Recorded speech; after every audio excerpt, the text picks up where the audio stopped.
Dans l'actualité de ce mardi, les élèves instituteurs des élus de Guinée ont trop longtemps rongé leurs freins. Ils exigent le paiement de 6 mois d'arriérés sous menace de grève dans les heures à venir. À Bessiaport, plusieurs concessions sont inondées. Les victimes accusent un haut cadre de l'État d'avoir obstrué le passage de l'eau. Ce sont les titres. Bonsoir et bienvenue à tous dans ce journal de 20 h sur Espace TV.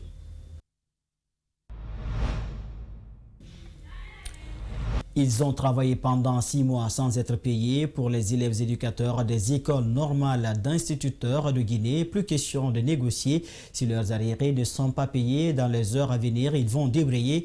Ils se sont fait voir dans une déclaration ce mardi. Ali Badra Camara et Yacouba Traoré ont recueilli leurs propos. Suivez. Vu la patience et les négociations qu'on a acceptées pendant les 6 mois pour que nous soyons en possession de nos dus, qui sont nos pleins droits et qui n'ont abouti à rien dans la stabilité, le respect et la considération des hiérarchies, vu la situation critique que nous vivons à présent et surtout celle de l'intérieur en attente de nos bourses d'entretien des 2 dernières tranches, et vu tout effort que nos pauvres mères ont fourni pour que nous nous acquittions de nos devoirs, à savoir suivre les cours normalement et passer les 2 examens théoriques et pratiques dans la misère. Pour mettre fin à tout cela, nous déclarons aujourd'hui notre démission officielle pour toutes sortes de négociations et nous vous demandons le paiement intégral de nos bourses d'entretien de 6 mois passés dans la semaine allant du 10 au 14 août 2021. Car nos mères et nous sommes prêts à mener une marche pacifique dans les rues sans cesse jusqu'à l'obtention de nos pécules des 2 dernières tranches dans les semaines qui suivent. Des propos recueillis par Ali Badra Camara et Yacouba Traoré. 7 jeunes diplômés guinéens, dont 2 femmes, viennent de bénéficier d'une bourse d'études offerte par l'ambassade du Royaume-Uni en Guinée. L'opportunité leur a été offerte grâce à leur qualification dans la langue anglaise. Après l'avoir décrochée, ils iront désormais faire leur master en Grande-Bretagne pendant 12 mois. La bourse est entièrement financée par le Royaume-Uni. Justin Leno, Aboubakar Din Kamara.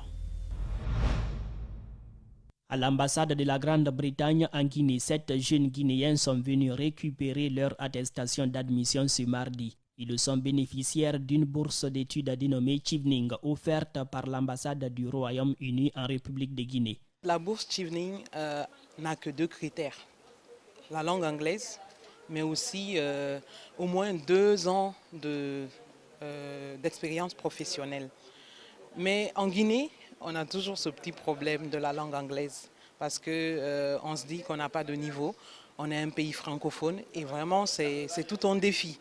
Mais il arrive qu'aujourd'hui nous avons près de 15 anciens boursiers et si on ajoute à ceux de cette année, je crois qu'on va maintenant vers 20. D'où vient alors cette force ou encore cette persévérance? Les bénéficiaires, tous sélectionnés en fonction de leur capacité intellectuelle en anglais, iront étudier leur master pendant 12 mois en Grande-Bretagne. Chevening, c'est chaque année. D'ailleurs, c'est ouvert du 3 août au 2 novembre. Donc 3 mois déjà, le candidat a tout le temps, mais pas un temps suffisant parce qu'à la fin, c'est toute une course à la montre parce que c'est en ligne. C'est aussi le moment pour les femmes d'avoir leur place à Chevening puisque c'est complètement financé par le Royaume-Uni du début jusqu'à la fin. Parmi eux, figurent 2 femmes dont Saran Kaba qui avait plusieurs fois tenté de décrocher cette bourse Chevening les années précédentes en vain. Cette année, tout a marché comme prévu. Je suis très fière de moi. Je saisis également cette opportunité pour remercier bien sûr l'ambassade de la Grande-Bretagne, mais aussi mes parents, mon mari, ma mère, mes frères qui m'ont soutenu jusqu'à l'atteinte de cet objectif. Amidou est un ancien boursier Chevening. Il a été le seul à être admis en 2019. De retour au pays, il évolue aujourd'hui dans une institution de la place. Pour lui, la bourse Chevening peut changer la vie. D'abord, ils vont étudier dans des universités de classe mondiale. Voilà, ils vont aussi apprendre à vivre au Royaume-Uni et puis voilà, apprendre un peu leur culture, leur mode de vie et rencontrer d'autres étudiants qui viennent d'autres universités. Après leur admission, place aux préparatifs pour une autre aventure hors de leur pays, la Guinée. qui va durer pendant une année. Les constructions anarchiques, un véritable problème dans l'urbanisation de Conakry, à Ouessiaport 2, dans la commune de Matoto. Un citoyen qui serait un haut cadre de l'État a construit sur un canal d'évacuation des eaux de ruissellement. Conséquence, plusieurs familles sont aujourd'hui victimes d'inondations lorsque de fortes pluies s'abattent sur Conakry. Dernier cas en date, c'était le 28 juillet dernier. Mamadou Kalisso, Lamine c'est là pour le constat. Ce canal permettait d'évacuer les eaux de ruissellement du quartier Ouessiaport 2. Un citoyen a réduit drastiquement le caniveau pour élargir sa concession. Le 28 juillet dernier, ses voisins ont payé les frais de cette anarchie. Vous voyez comment l'eau inonde? Oh putain! Oh putain! Vous voyez? Non, c'est pas maintenant. Vous voyez? C'est pas maintenant. L'eau a inondé par là. Ok là. Ok là. Vous voyez? Ok là. Il a fallu la mobilisation des voisins pour éviter le pire. Pour la première fois, quand il a voulu faire l'investissement là ici, ce jour-là, notre chef de quartier était là, nous tous on était là. Il n'y a pas ce qu'on n'a pas dit. Mais comme si le Guinéen a l'argent, il n'écoute personne. Il a profité de sa position pour pouvoir faire ce qu'il veut faire. Mais aujourd'hui, maintenant, c'est ça les conséquences. Ces différentes familles sont aujourd'hui sur le qui-vive. Elles interpellent l'État. C'est une journée horrible pour nous, car le monsieur a fermé l'eau, a fermé le passage de l'eau. Parce que nous sommes là il y a 40 ans, mes parents sont là il y a 40 de cela, mais cela ne s'est jamais produit. Nous voulons dire à l'État de nous aider de ce qui s'est passé pour que ça ne se reproduise plus. Parce que vu un tel cas, si ça s'est passé la nuit, il y aura des pertes humaines. La directrice communale de l'habitat s'est rendue sur les lieux pour faire le constat. Des croix ont été tracées sur les parties à démolir par le propriétaire dans l'intervalle de 3 jours. À défaut, l'État s'en chargerait. Mais une semaine après, rien n'est encore fait et les menaces sont patentes. Le monsieur certainement estime qu'il est au-dessus de la loi, que lui, il n'a pas besoin de respecter la loi. Mais nous comptons sur l'État, sur le fait que personne n'est au-dessus de la loi et que nous ne pouvons pas retenir l'eau qui va tomber, les pluies qui vont tomber. Voilà, donc nous espérons que l'État y fera face. D'après des informations collectées sur place, celui qui a obstrué ce canal d'évacuation serait un haut cadre du ministère de l'Habitat. Si cette information s'avère, ça nous permettra d'actualiser la célèbre citation de l'écrivain guinéen Thierno Monenembo qui dit, je cite, « Eux qui doivent être la solution, ils ne le sont en rien. C'est plutôt eux le problème à la lumière de la vérité. » Dans l'actualité également, le cercle de réflexion et d'action stratégique a été créé il y a de cela quelques semaines par des leaders politiques. Cette nouvelle plateforme se veut désormais prévenir les crises sur l'ensemble du territoire et pour y arriver, elle entend rassembler tous les cadres guinéens en vue d'échanger sur les questions majeures du pays. Nos reporters Aminata Massiré Bangoura et Abouakar Din Kamara ont rencontré l'un des membres fondateurs pour plus de précisions. Suivez. Il s'agit du CRAS, entendez Cercle de réflexion et d'action stratégique. Cet espace de concertation a été mis en place pour échanger autour de l'ensemble des sujets brûlants du pays afin de prévenir les crises. Dr Faya Milimono, Paul Moussa Gavra et moi-même avons pris l'initiative de mettre ce forum, cet espace de concertation en place pour échanger sur la situation économique, sociale, culturelle, politique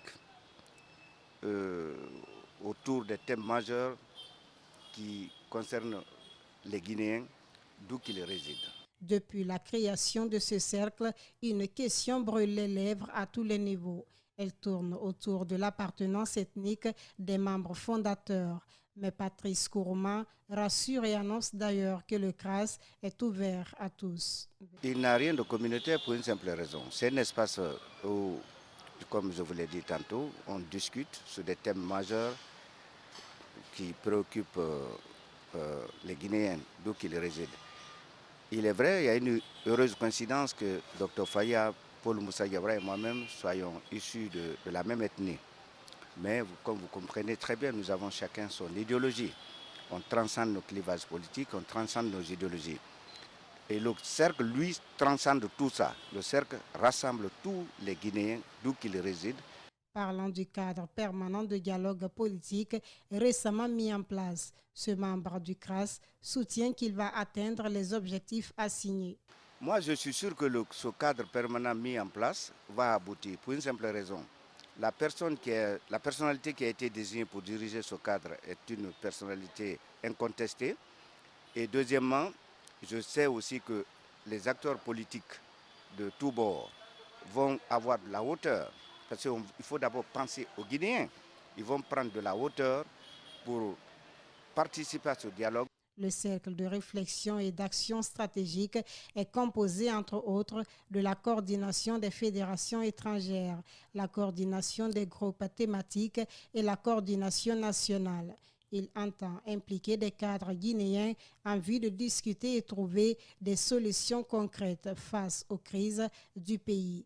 Va-t-il réellement relever ce défi? La question pour l'heure reste posée. Le ministère de l'Agriculture et de l'Élevage, en collaboration avec la FAO, a organisé ce mardi un atelier national de validation de l'étude sur l'évaluation de l'impact de la COVID-19 sur la sécurité alimentaire, la production agricole et les moyens d'existence en Guinée.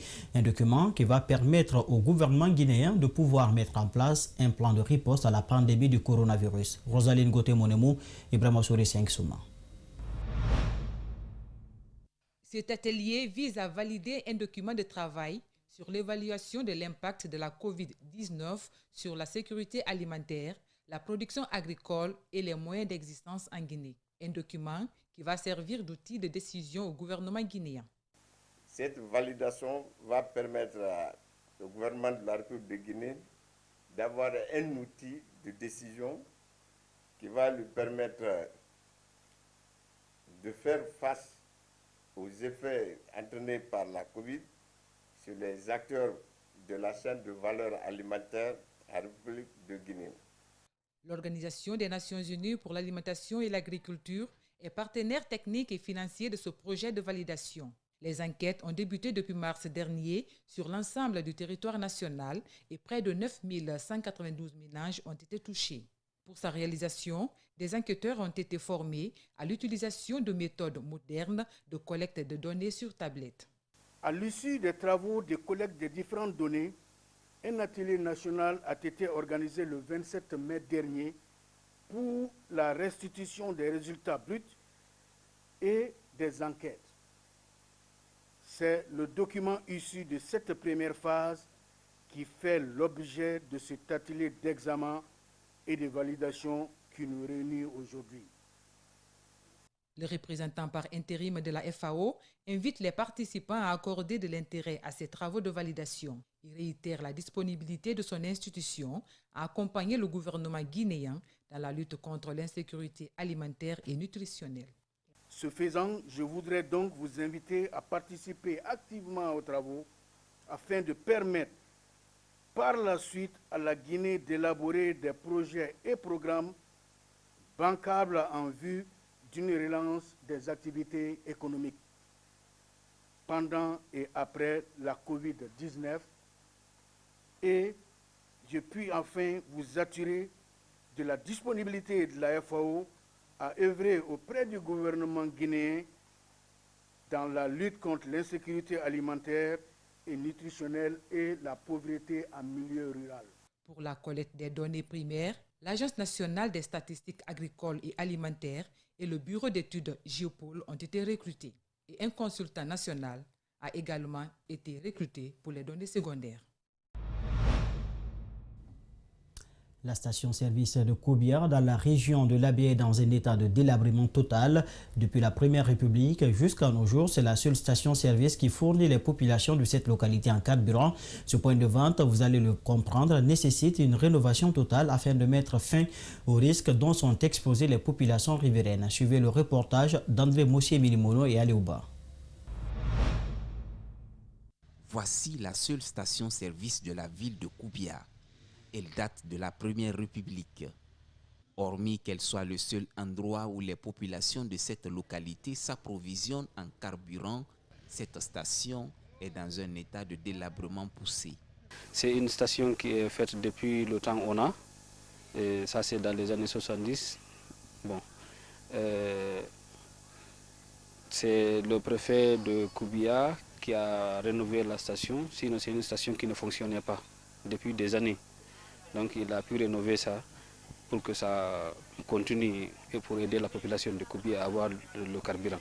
Les pompistes sont parfois obligés de recourir à la voie manuelle pour faire fonctionner les pompes. Selon le chef de station, il y a eu dans le passé quelques citoyens qui ont tenté de construire de nouvelles stations en vain. D'autres ont pensé de créer une autre station. Déjà, ils ont mis la cour, ils ont commencé, mais je ne sais pas qu'est-ce qui les a découragés. C'est arrêté comme ça, on ne sait pas pourquoi.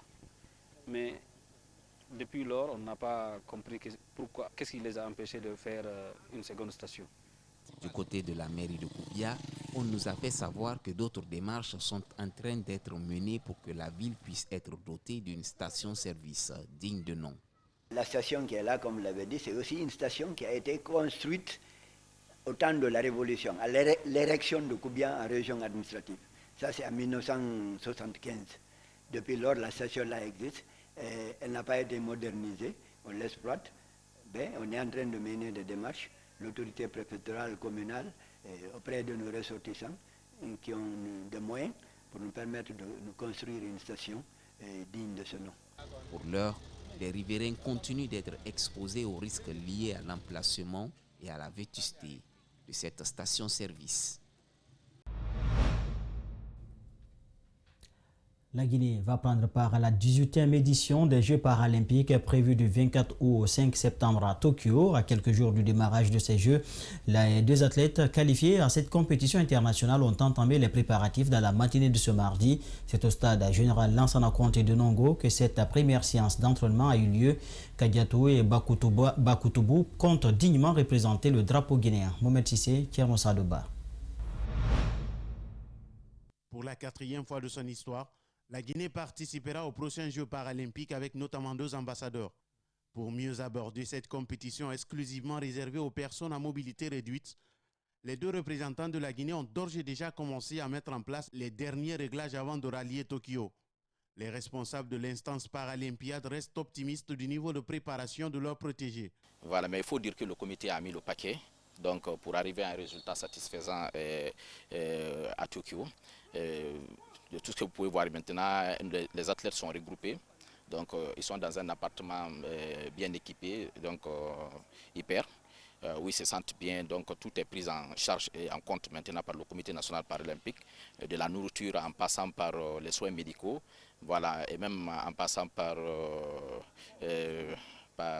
les visites médicales, parce qu'ils passent souvent au niveau de l'hôpital. Donc il y a un médecin spécialisé en médecine des sports qui est à côté ici. Donc sur la base de ces éléments et sur la base des temps qu'ils sont en train d'améliorer chacun, donc nous pouvons dire que l'espoir est permis et que la Guinée peut rêver cette fois-ci.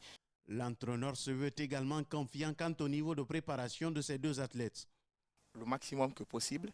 Et actuellement, au niveau de Kadiatou Bangoura, que j'entraîne personnellement, elle est à 95% d'entraînement.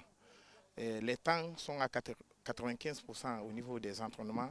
Bakou, qui vient d'arriver de la France, bon, j'ai eu à échanger avec son entraîneur qui m'a envoyé personnellement la suite du programme auquel il travaillait en France. Et c'est sur l'instruction là que je suis. Lui, personnellement aussi, il est à entre 90 à 94% d'entraînement. Et vraiment, le niveau d'entraînement de nos athlètes, c'est prometteur quand même. Oui. Les conditions n'ont certes pas été faciles. Kadiatou Bangoura, qualifié sur 200 et 400 mètres, et Bakutubu Dambakate sur 100 mètres ont dû mettre les bouchées doubles afin de valider pour la première fois de l'histoire de la Guinée cette qualification aux Jeux paralympiques, puisque la Guinée a toujours été invitée. C'est pourquoi ils comptent tout de revenir avec des médailles à l'issue de cette compétition. À ce moment, les préparatifs, ça va très bien. Parce que je suis quitté à Afrika avec un temps que je dois partir pour accomplir. En effet, je n'ai pas pour faire encore une autre victoire qu'aucun athlète guinéen n'a pu faire. C'est ça qui est mon objectif. Voilà, c'est un autre enjeu. Là, l'objectif, c'est de représenter le pays. L'objectif, c'est de donner une autre image de la Guinée. L'objectif, c'est de rendre fier la Guinée. Donc, si on peut faire des sacrifices et perdre des avantages qu'on avait en équipe de France, moi, sincèrement, ça ne me dérange pas. Maintenant, j'ai 30 ans, j'ai envie d'offrir ce que je peux à la Guinée. Pour rappel, Kadiatou Bangoura a qualifié dans 2 catégories différentes à ces Jeux paralympiques, notamment les 200 et 400 mètres, va faire son entrée en compétition le 27 août 2021. Quant à Bakoutoubou Dambakati, il compétira le 30 août prochain sur 100 mètres et saut en longueur.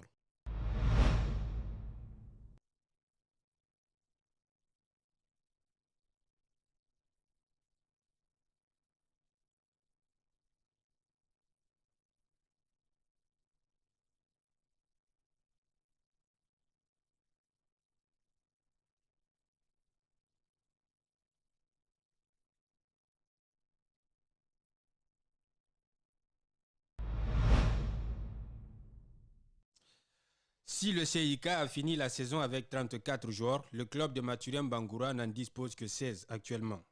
Il y a donc eu une véritable épuration de l'effectif. Le secrétaire général a fait le point du club et présenté officiellement les nouvelles recrues.